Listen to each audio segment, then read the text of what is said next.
Hi guys! So today I'm going to be telling the legend behind the origin of the jack-o'-lantern.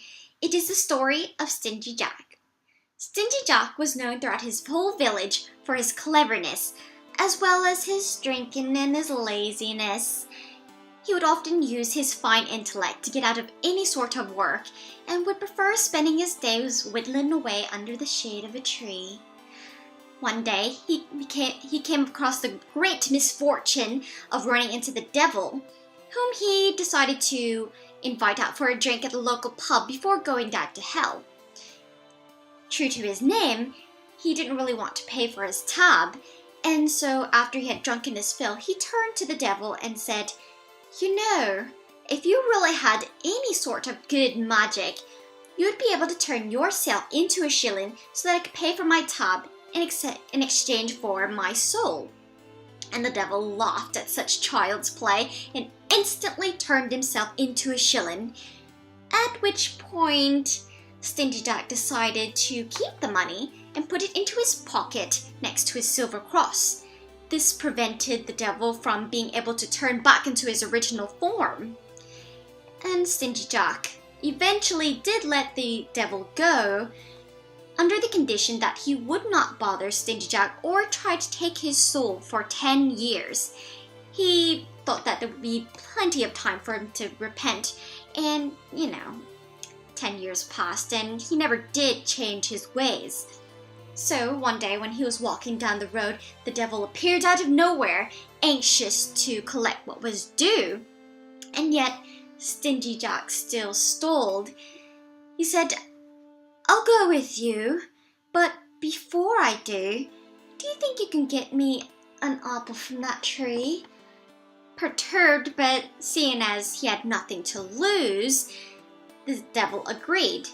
And so he started to climb up the tree, and as he was about to grab onto the choicest apple in the highest branch, Stingy Jack raced over and marked the sign of the cross into the bark of the tree, sealing the devil in the tree.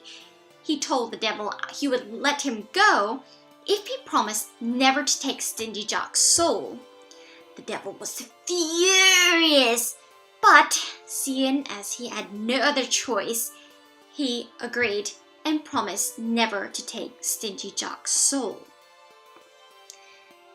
And so years passed, and Stingy Jack eventually passed away as all things do. But when he got up to the pearly gates of heaven, God said, "No, we really can't let such a sinful, unsavory man into heaven." And when he went down to hell, the devil was still seething from being tricked and said, "Well, I promised to never take your soul." And seeing that he couldn't get into heaven and he couldn't get into hell, Stingy Jack turned to the devil and asked, "Well, what am I to do now?" And the devil said, "You just go back to where you came from." And Stingy Jack turned around, and the way back was so very dark. And so he begged the devil to please give him a light so that he could find his way back. And the devil tossed him one of the everlasting flames from the pits of hell. And Stingy Jack reached into his pocket and took out a turnip, and he hollowed it and carved it out and put the flame into there to use as a makeshift lantern, and has been wandering the realm of lost souls ever since. The Irish often refer to this ghostly figure as Jack of the Lantern, or simply as Jack-o'-lantern.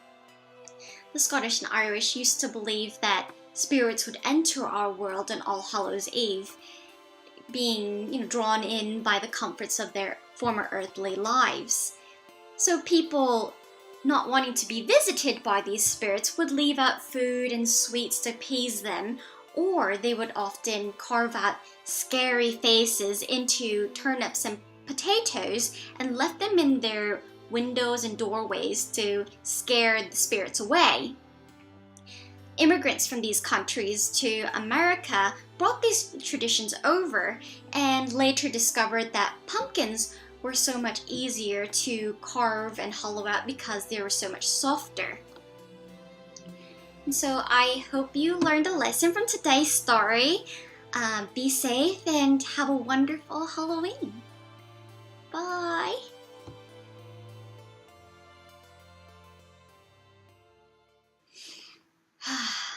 I carved this pumpkin 2 days ago, and so it doesn't really want to stand up anymore.